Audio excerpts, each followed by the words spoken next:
新闻时事报为您播报。逢周末一向少待在白宫的美国总统川普，今天因华府刮大风，一早改在临近的华府的维州杜勒斯机场搭空军1号。过去，美国总统要搭乘空军1号展开行程，多从白宫搭乘直升机前往马里兰州的安德鲁空军基地。而川普与第一夫人今天一早驱车前往杜勒斯机场，南下北卡罗来纳州参加美国知名牧师葛培理的葬礼。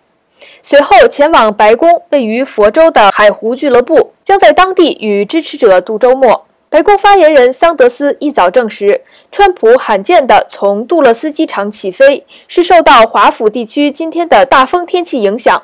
美国联邦政府人事管理局已发出政府关门警示，而包括国会图书馆也已宣布关门。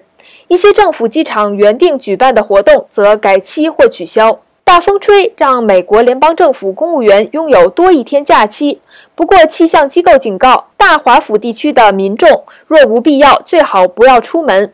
华府部分道路上的树木和交通标志已经倾倒。华盛顿邮报则报道，华府地区这次大风吹，风速高达每小时50英里，在陆地上可造成烟囱、屋瓦等损坏，海面上则造成狂风猛浪。除华府吹大风，这场暴风还会继续在美东以北带来大雪。美国东北部地区部分地区也出现大风及海水倒灌的迹象。